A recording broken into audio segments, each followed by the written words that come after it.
Alright, buckle up, besties, because we're diving into Number the Stars by Lois Lowry, a story that's part friendship goals, part high-stakes survival, and a whole lot of OMG, what's gonna happen next?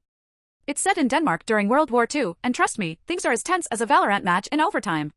The story kicks off with Annemarie Johansson, our 12-year-old protagonist, chilling in Copenhagen with her bestie Ellen Rosen and her little sister, Kirsty. Well, chilling might be a stretch, because the Nazi soldiers are out here patrolling the streets like it's their personal game of Call of Duty. Annemarie and Ellen are walking home from school when two soldiers stop them.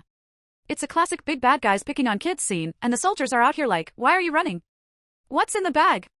Spoiler, it's bread. But they're still acting like it's the blueprint for some huge conspiracy.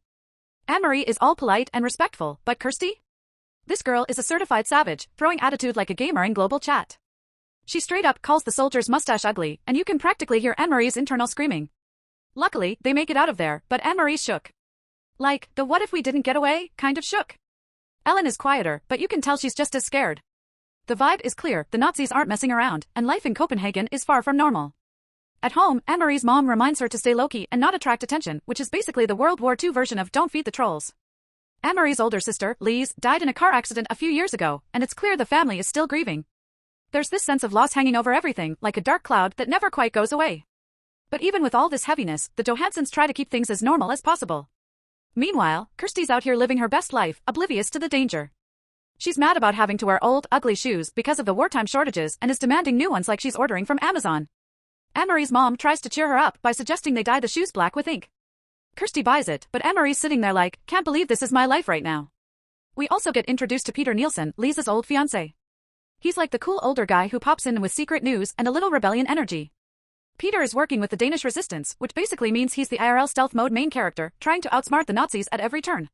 He's got this mix of charm and mystery that screams, I've got a side quest for you. But his visits also remind Annemarie of Lise, and you can feel the emotional weight in those moments. Things start heating up when Ellen's family, the Rosens, gets targeted. The Nazis are ramping up their efforts to capture Jewish families, and Ellen's parents have to bounce, like, immediately. It's a terrifying situation, and the Johanssons step up to help. They decide to hide Ellen in their home, passing her off as Annemarie's sister if the soldiers come sniffing around. Ellen moves in, and the two girls share a bedroom like it's the world's most intense sleepover. Annemarie's low-key freaking out, but she's also determined to protect her bestie. You can tell their friendship is rock solid, like Gone and Killua levels of loyalty. But, of course, the Nazis don't make anything easy. Late one night, soldiers show up at the Johanssons' door. Yep, they're here for a surprise inspection, and the tension is so thick it feels like the build-up to a boss fight. Annemarie's mom keeps her cool, acting all casual, but inside? She's gotta be panicking. The soldiers start snooping, and one of them notices Ellen's dark hair. See, the Johanssons are blonde, so Ellen stands out like a shiny Pokemon in the wrong region. Quick-thinking Annemarie does what she can to keep the act going. When the soldiers question why Ellen looks different, Annemarie grabs Ellen's necklace, a Star of David, and yanks it off just before they notice. The soldiers don't find anything suspicious and leave, but that moment? Pure clutch. Annemarie might as well have hit a perfect parry in Elden Ring. After they're gone, everyone lets out a breath they didn't realize they were holding. The next day, Annemarie and Ellen talk about what's happening. Ellen's trying to stay brave, but she's scared. Annemarie's doing her best to be reassuring, even though she doesn't have all the answers. She's realizing just how serious this is, like, this isn't some game where you can respawn if things go sideways. Ellen's parents are still in hiding, and the Johanssons are gearing up for whatever comes next. To keep things safe, Annemarie's family decides to take Ellen to Uncle Henrik's house on the coast. Henrik's a fisherman, and he's got major chill but secretly brave energy, like the kind of guy who'd help you sneak through enemy territory in a co-op game. The trip to Henrik's is both exciting and nerve-wracking. Annemarie's never been part of something this intense before, but she's stepping up in a big way. When they arrive, Henrik's house is this cozy, peaceful place, surrounded by the sea. It feels like a safe zone, until you remember why they're there. Henrik drops some cryptic hints about a big day coming up, and Annemarie's mom is like, don't worry about it. But Annemarie's not stupid. She knows something's going down, even if the adults won't tell her what. So, here we are, 5 chapters in, and Annemarie's world has gone from childhood innocence to high-stakes drama faster than you can say plot twist. The Johanssons are risking everything to protect Ellen and her family, and Annemarie is discovering what courage really means. She's not some chosen hero with a magic sword, just a regular kid trying to do the right thing in a world that feels like it's crumbling. Stay tuned, because you know this story's only getting more intense from here. Alright, let's jump back into the Number the Stars grind, where Annemarie Johansson is about to find out that bravery is not just some cute word, it's a full-on questline with boss fights and no cheat codes. We're at Uncle Henrik's seaside crib now, and let me tell you, the stakes are getting higher than a critical hit in Genshin Impact. Buckle up, because it's about to get real.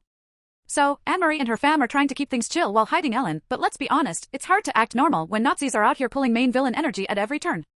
Uncle Henrik, the MVP of lowkey resistance, is acting sus in the most trust me, bro way possible. He starts dropping cryptic lines about preparations and helping people, but he doesn't explain anything. It's like when an NPC gives you a side quest with no context, and you're just supposed to figure it out.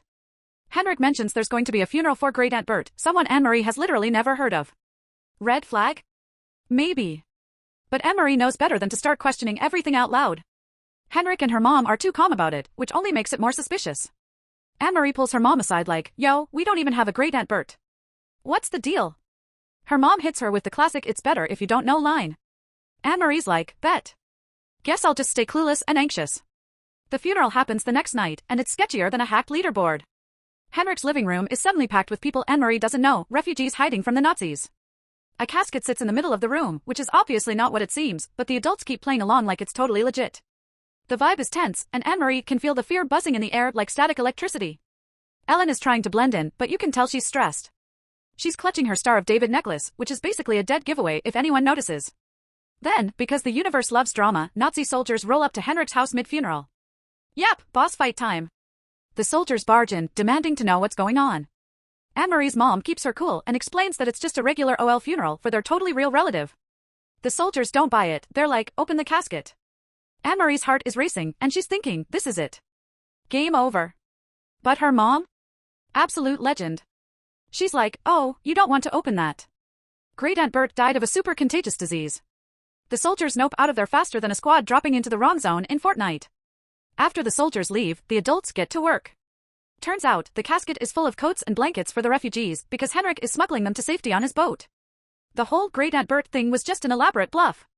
Annemarie is shook but also impressed. She realizes this is way bigger than she thought. It's not just about Ellen anymore. It's about saving lives. The next day, the refugees are prepped to leave, but there's one problem: an important package that was supposed to go with them gets left behind. Henrik's like, we need this, or the whole plan falls apart. Annemarie's mom looks at her like, you're up, kid. Annemarie's brain is screaming, what? Me? But she knows there's no time to argue. This is her moment, and she's gotta clutch it. It's giving Frodo with the One Ring vibes, except instead of Mordor, she's heading through Nazi territory. Annemarie stuffs the package in a basket with some bread and pretends she's just out delivering breakfast. She walks toward Henrik's boat, keeping it casual, but inside? She's freaking out. Like, full-on heart-pounding, hand-shaking panic. And of course, because life's a nightmare, she runs into Nazi soldiers along the way. These dudes stop her and start grilling her with questions. It's like trying to lie to your parents when you know they already read your texts. Annemarie does her best to channel Kirsty's carefree attitude. She acts all clueless and innocent, like, I'm just a kid bringing lunch to my uncle. The soldiers are sus, though. They take her basket and start digging through it. Annemarie's thinking, welp, I'm done for. But plot twist, the package is hidden under the bread, and the soldiers don't bother opening it. They throw the bread on the ground, laugh, and send her on her way. Annemarie's like, I can't believe that worked, and keeps moving, adrenaline pumping harder than a Mario Kart speed boost. She finally gets to Henrik's boat and delivers the package. Henrik's relieved, and he explains why the package was so important. Inside? A handkerchief coated with a special chemical that messes up the Nazi dog's sense of smell. Without it, the dogs would have sniffed out the refugees hiding on the boat. Annemarie realizes her little delivery run wasn't just some errand, it literally saved lives. She's still scared, but she's starting to see that bravery isn't about not being scared, it's about doing what needs to be done anyway. Back at the house, Annemarie's mom is waiting for her, but things aren't exactly fine and dandy. On her way back from dropping off the refugees, Annemarie's mom tripped and broke her ankle. She managed to crawl home, which is hardcore as heck, but now she's in serious pain. Annemarie helps her inside, and you can see how much they rely on each other. It's this unspoken teamwork that makes their bond feel so real.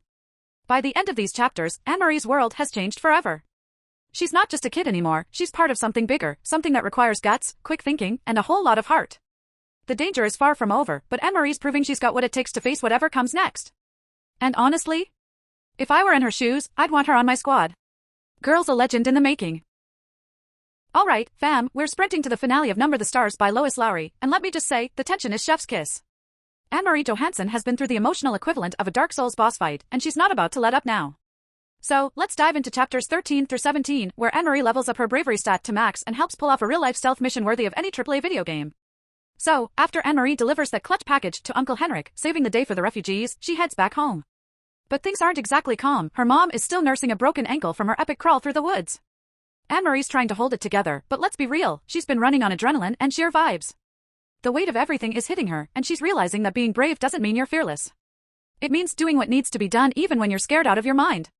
If bravery were an anime power-up, Annemarie would be in full-on shonen protagonist mode right now. The next morning, Henrik returns from his late-night mission and drops some major wisdom bombs. He's like, Annemarie, you were amazing, but there's still more to do. Turns out, the refugees made it safely to Sweden, where the Nazis can't touch them. Annemarie's feeling a mix of relief and pride, like she just beat the final boss, but Henrik reminds her this war isn't over. He explains how many lives depend on these kinds of secret missions, and you can tell Annemarie's understanding of the world is leveling up fast. She's not just a kid anymore, she's a key player in a fight way bigger than herself. Then we flash forward to a couple of days later, and Copenhagen is still under Nazi occupation, but the Johansons are trying to return to their version of normal. Ellen and her family are safe in Sweden, but Annemarie misses her bestie hardcore. Every time she looks at Ellen's now hidden Star of David necklace, it's like a reminder of everything they've been through. Annemarie keeps it tucked away in a safe spot, lowkey hoping for the day when she can return it and life can go back to how it was before. Henrik continues his missions, and the Johansons stay ready for anything. Annemarie learns more about the resistance, and it's like unlocking hidden lore in a game. Suddenly, everything clicks. She realizes how many people are working behind the scenes to stand up to the Nazis, even in the face of unimaginable danger. These aren't soldiers or superheroes, they're regular people who refuse to back down. It's inspiring in that power of friendship and determination way that every anime fan lives for. By the time the war ends, yep, it finally does, life starts to shift again. Denmark is free from Nazi control, and the streets are buzzing with hope. People are waving flags, celebrating, and basically treating it like the ultimate victory royale. But it's not all sunshine and rainbows. Annemarie knows that a lot of people paid a heavy price for this freedom. She thinks about her sister, Lise, who we learn was actually killed by the Nazis for being part of the resistance. Yeah, let that sink in. Lise was out here fighting the good fight long before Annemarie even knew what was happening. It's a bittersweet moment, and Annemarie feels a renewed sense of pride in her family's bravery. The story wraps up with Annemarie holding Ellen's Star of David necklace, still waiting for the day when she can return it. It's this quiet, powerful reminder that even though the fight is over, the memories and the impact of their actions will last forever. Annemarie isn't the same kid who worried about races and cupcakes back in Chapter 1. She's grown into someone who understands the true meaning of courage, loyalty, and standing up for what's right, even when the odds are stacked against you. And that's it. Annemarie might not have superpowers or a magic sword, but her story is proof that sometimes the real heroes are the ones who stay strong when the world is falling apart. It's like the ultimate co-op game where every little action counts. You love to see it.